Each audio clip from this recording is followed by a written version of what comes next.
Now let me show you something else. This is a framework. It's nicely done.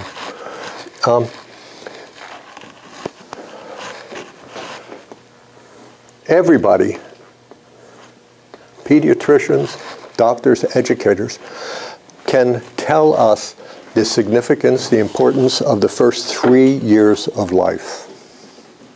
Rudolf Steiner, I think it's lecture 4, I could be wrong, says that the first 3 years of life are the most important in your life, developmentally.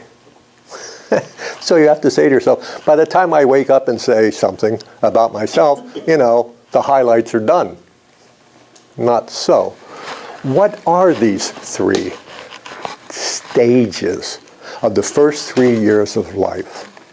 What does a child eventually begin to do as she takes up her bodily home? Do you even walk?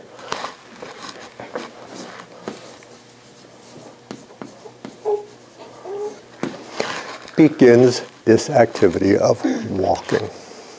And one says, and again, these time frames are elastic, they're plastic. Human being is an artistic creation of nature. Live with that for the rest of your teaching career. That's what a human being is, an artistic creation of nature. And I mean, that's a mindful right there. It's in, I think, lecture 2. Begins finally doing what? Finding a place on the earth that is not ruling me entirely. I am not flat out. I can take place in gravity. I can stand and move. And I'll fall and fall and fall, and I keep getting up. And I can do that. I have carved out with this body, which frankly, they don't even know the extensions of the body. You know, well, they reach for something and it's over there where David is. I mean, come on. They have this monumental. If this doesn't happen, nothing happens. When this doesn't happen, it's because the child's body itself, the physical body, is somehow prevented from doing it. Birth defect, whatever. To do it properly, to really make sure that when I stand up, I'm literally preparing for the future. We hear time and again, child should be rolling over. We even say by a certain time, but we won't have to do that. One should crawl. Is that because we're so regimented that we have to do these things to stand up? You know, like nature says, you do this first and then that and that. The minute I'm crawling, I'm literally working on patterning my muscles and my brain so that when I stand up, there's an activity that is responsible. If you do not crawl first, you're going to, sooner or later, need to be led through it. It is formative. In fact, that's why this, happening below the surface, is called the body of formative forces. Ether body, memory body, habit body, culture body, formative forces. That often was Steiner's favorite one. Forming. Forming what? Your inner organs. It's a force. It's an activity.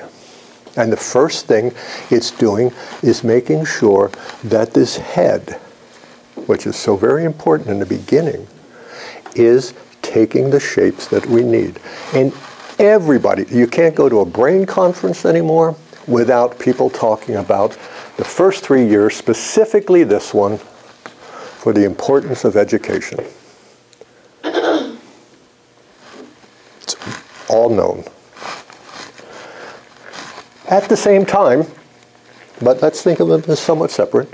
So we have this walking. What does one usually have in this second year that we could say by the end of the second year the children they're talking.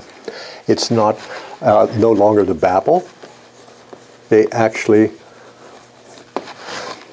have a recognition of somehow there's this importance with certain sounds associated with certain things. They can be very broad categories, yeah? But nonetheless, you have this beginning of speaking as a way of doing what? Making part of myself available out there. I, society.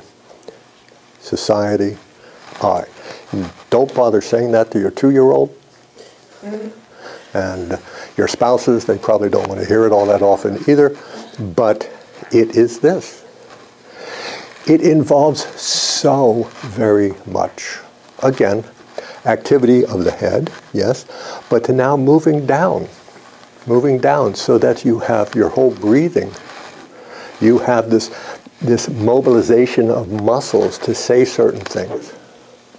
You have this enjoyment by the child of certain sounds. You also have, interestingly enough, the beginnings of memory. Long before we have to call it memory. But certain sounds, repeated, will get me something. We have this. Second year, third year. What is the marker that you say the child suddenly is able to make a distinction not only in the fact I can stand up and take on gravity, and every once in a while get beat down, especially going up steps, and gravity changes, and going down steps is a whole different world. Going up steps, usually in the beginning it happens much faster, well, there they go. And crawling up steps and walking up steps, two different worlds. They're making sense of all of this. They're working with their senses. They're using movement. They have it. Same thing with speaking. I'm making distinctions. The major distinction is that I can, for the first time, not call myself Paul or baby or Johnny because I'm confused if my name is Paul or Johnny, but I can't be confused because I'm not thinking anyhow. I'm moving along here. And then I recognize that there is something that is not that. And that, whatever it means, is I. That's the sound that I use. The marvel of this is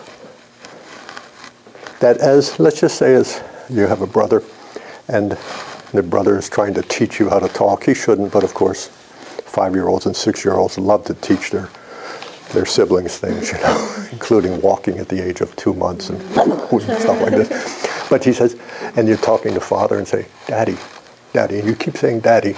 And the child maybe even picks it up sooner or later, who knows. But no child, without an active involvement, which we can already see as this presence of a thinking, can say I, because he's heard it or she's heard it somewhere else. It must be something deeply within. This paradigm, in the first 3 years, is when we are completely unconscious of intentionality in what we're doing.